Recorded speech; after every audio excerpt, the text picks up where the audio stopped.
Day, it's Irreverent Aegis here, and in this video, I bring to you the build video for my brand new build, the Glass Aegis DK. The idea behind the Glass Aegis DK is to see what types of DLC dungeon content we can actually complete running a group that features 4 DPS. That's right, this is a DPS tank hybrid, and I know what you're thinking. Hybrid builds are terrible and they never work. However, this build is already battle tested, and by the time I made this video, I have already completed with a group of 4 DPS, with me tanking with this build, every single veteran DLC, and a greater number of hard modes than I actually thought would be possible. So this is battle tested, and it's incredibly fun to use. So, here's the build video. Let's start with the gear. You'll see on my front bar that I'm running the Master's Perfected Ice Staff. And right now, you can see that I have equipped Precise, and I have a Poison Weapon enchant. Precise is great for my overall critical, and I am wearing 5 pieces of light armor, and I do have the Thief Mundus for the extra crit chance. However, the Precise really puts me a little bit over the top for this build, and I like it because I can run Cinderstorm as my heal, which is crucial for this build, and get more crit heals. However, Precise isn't necessarily the best choice for this, as the other option that I run is Charged. So you can see here I have Charged, and what Charged does on the DK is it allows all of my flame damage abilities and my damage over time abilities to restore magicka. And this is sometimes very important for fights where I have to block a lot of adds, or bosses where you take a lot of incoming damage, because that magicka sustain is going to be crucial to be able to continue your DPS rotation, and more importantly, to keep up block when you need to. So sometimes I run Charged. In fact, most of the time I have it on Charged, but other times I do run it as Precise. So now you may be thinking, why the Master's Perfected Ice Staff? That seems kind of random. Well, you'll see that not only do I get the additional 103 weapon and spell damage, but it reduces the cost of Destructive Touch, or Destructive Clench in this case, by 10%, and increases my weapon and spell damage by 600 for 4 seconds after activating it, which is huge, and that's great on an Ice Staff tank that's also a DPS, because I am going to be casting Frost Clench as my taunt anyway.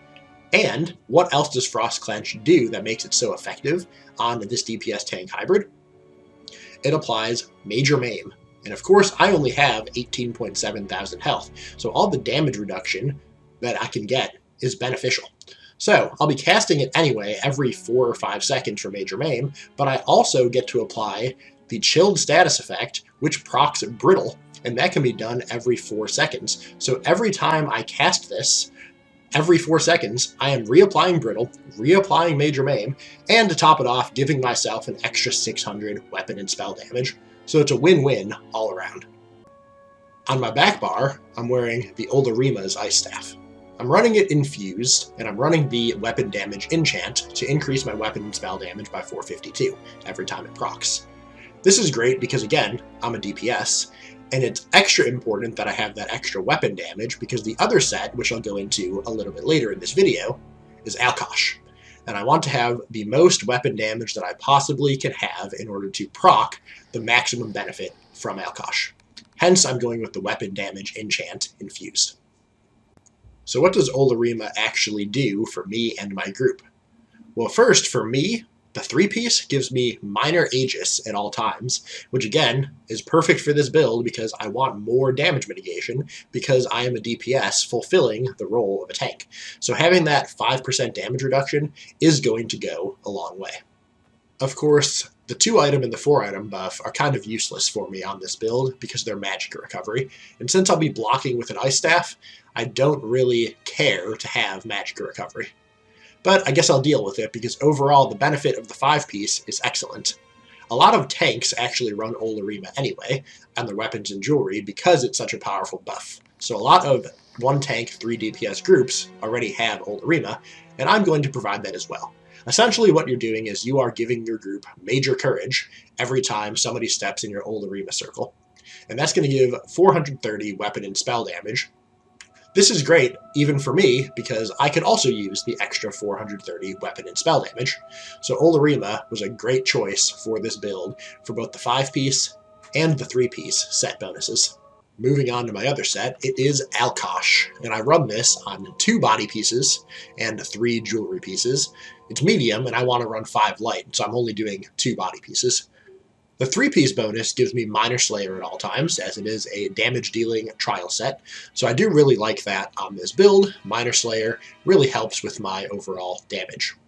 Of course, I can't go wrong with the 2 and 4 item bonuses as well, which are crit chance and weapon and spell damage.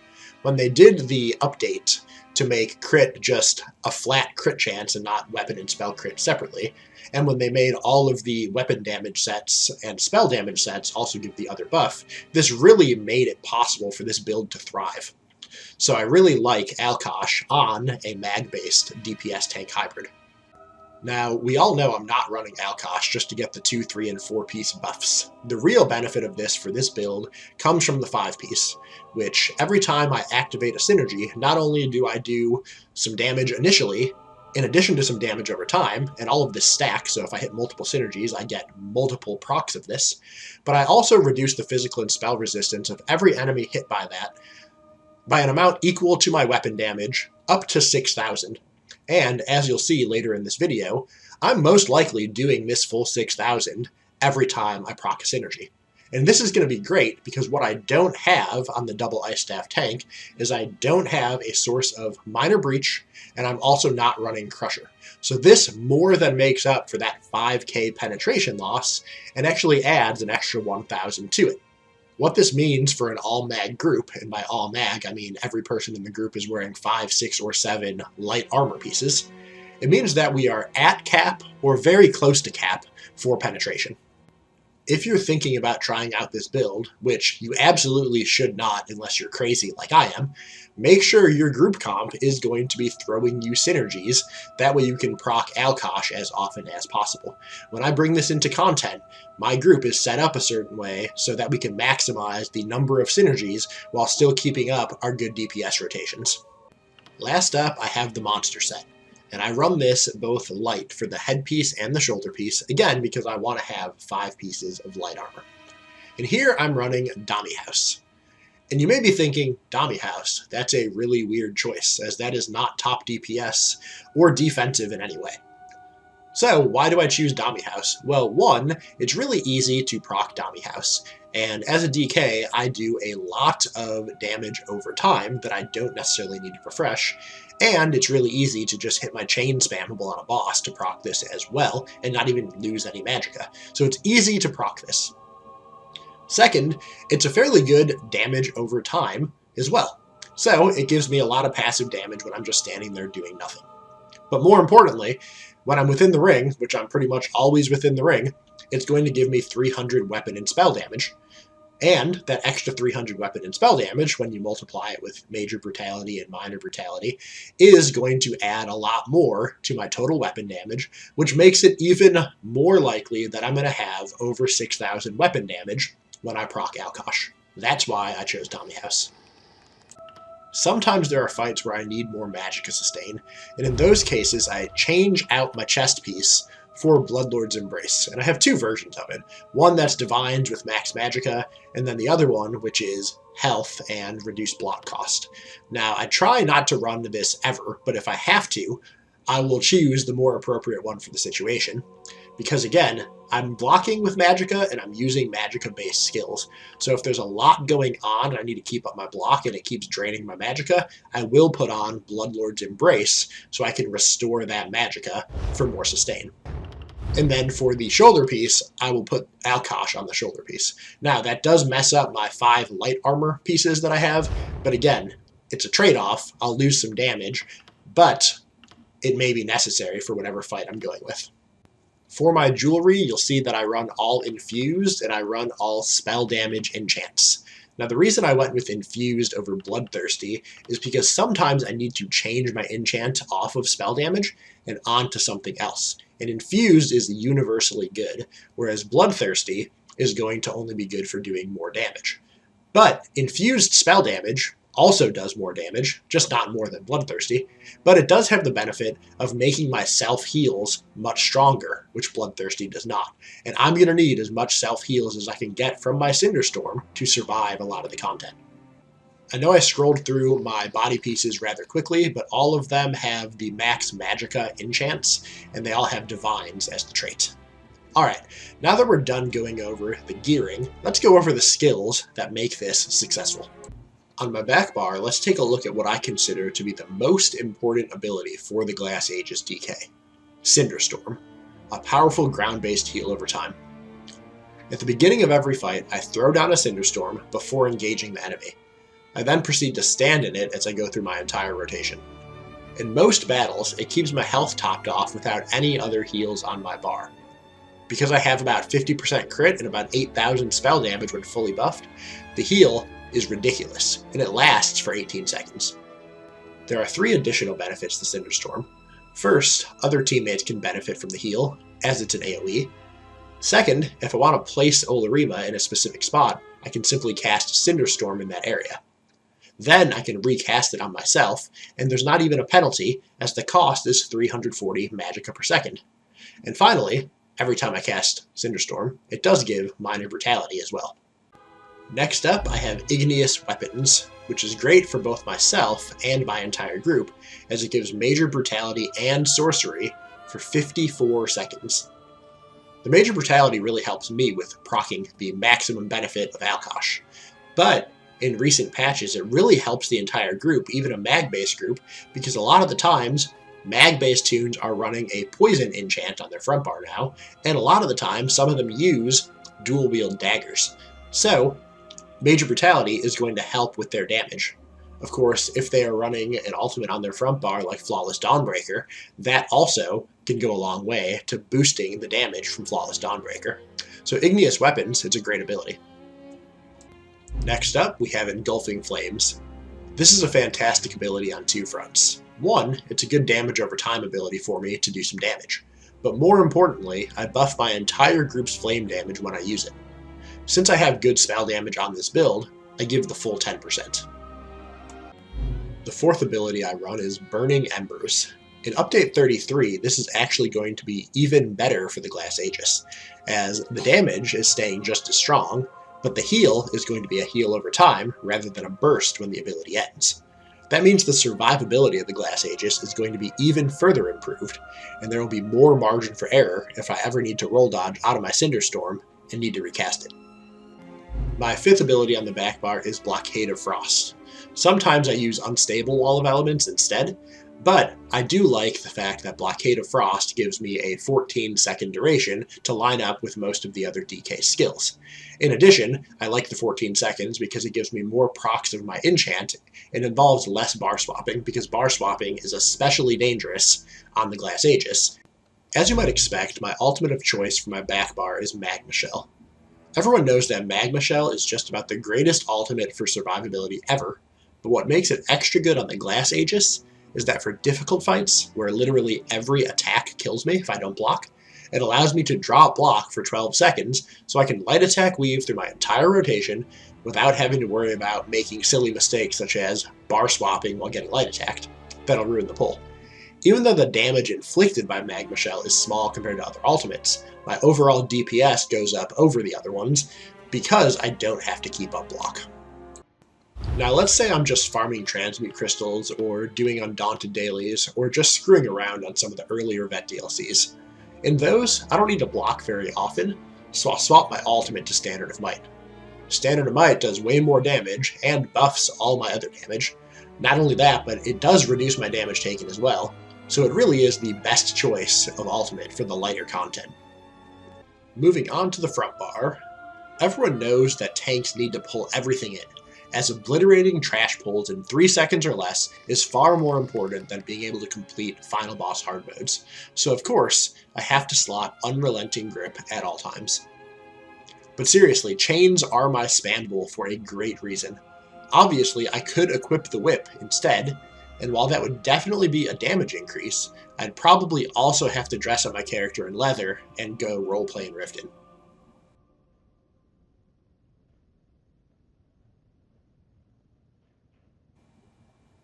On earlier versions of the Glass Aegis, I used a Mag Sork, which outperformed the DK in damage, at least for the rotation I had, but was much harder to use in content for a simple reason: sustain.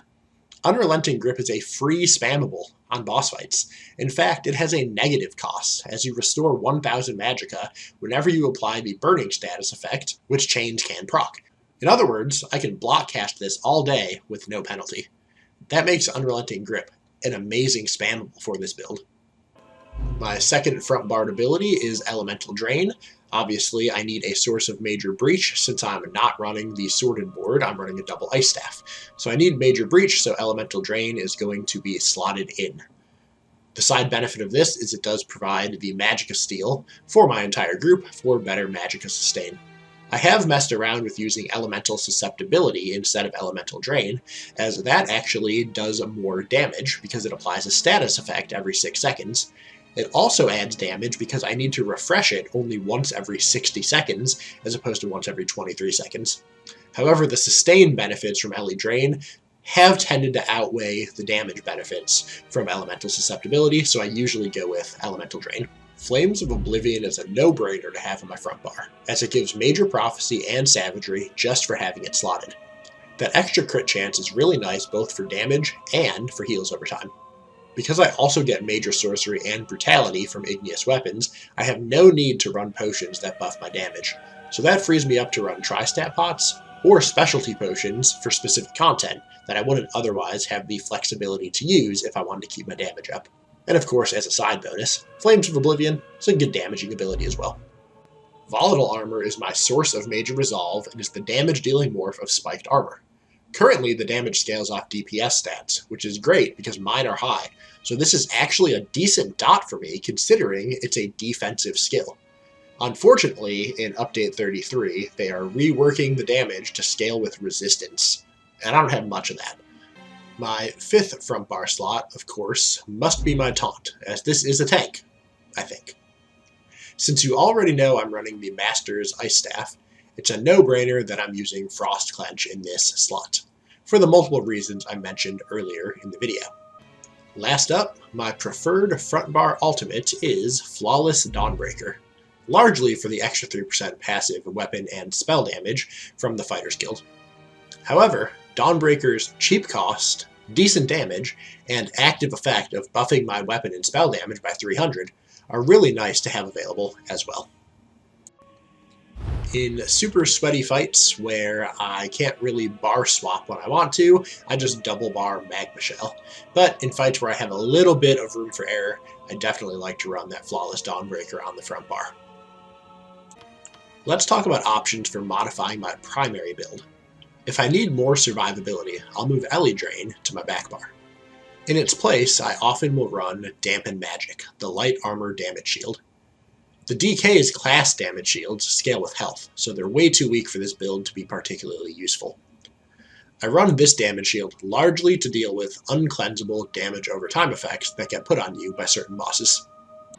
If I'm doing a fight that is very mobile, where I'm not able to just stand in my Cinderstorm, such as the Cauldron hard mode for example, or a fight where I need more healing over time than Cinderstorm can provide, I slot Resolving Vigor. I also have run the other morph, Echoing Vigor, if my group needs more healing, which is great, because then I also get to be the group's healer. I prefer Vigor over another heal like Coagulating Blood, which I have used on rare occasion, because it costs stamina, a resource I don't really have much use for on the Glass Aegis build. And it heals me over time, something I do prefer as the Glass Aegis. Now, sometimes there is a dot placed on me that is way too big to heal through, but usually those dots are purgeable, so this slot can also be used for Efficient Purge. You can see me run this in the Lair of Marsalok hard mode video, for example. Another ability I will commonly run in this front bar flex spot is Burning Talons. This is especially useful in ad pulls as it is a fantastic multi-target dot, and honestly it just works better on the front bar. Although this is a powerful DPS ability, I don't usually have it slotted for boss fights because it only has a 4-second duration, and I'd rather have something on my bar that doesn't eat my magicka. So what ability would I be taking off my back bar if I was going to move Ele Drain back there? Well, if there's already another DK in the group, I'd take off Engulfing Flames as that buff doesn't stack. And if there isn't another DK, I'll take off Burning Embers. Now let's take a quick look at my CP. You may be thinking that I have my blue tree stacked with tanking slottables for damage mitigation. If so, you'd be wrong. It's all set up for DPS because I want to kill shit too.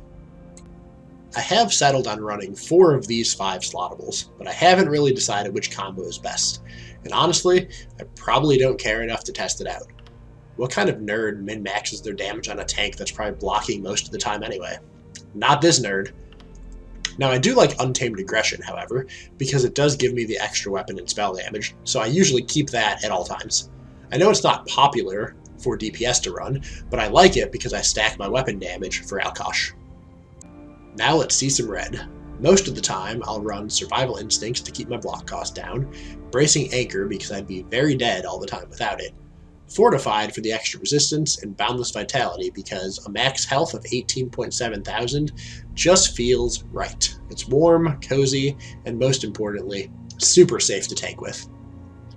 While I tend to always keep Bracing Anchor and Boundless Vitality, I sometimes trade out Survival Instincts or Fortified for whatever fits the content or my skills better. Here you can see my unbuffed stats on my front bar when I'm not running a precise staff. Now, I want you to pay particular attention to the weapon damage line. It starts out at 3183. Now, I'm going to cast Frost Clench, and we'll see what happens. You can see it jumps to 4146. That's due to proccing the Master's Ice Staff bonus and the bonus from Dummy House. With this tank, however, I don't just run in and taunt the boss. I usually pre-buff. So, I'm going to cast Igneous Weapons before I hit my taunt, and when I do that, you can see that my weapon damage jumps up to 5,308, just from pre-buffing and hitting taunt. Last, I'll add in the back bar enchant I get from casting Wall of Elements, I'll step in my Olo buff, and I'll activate Dawnbreaker, and you can see my weapon damage reach nearly 7,000 on my tank.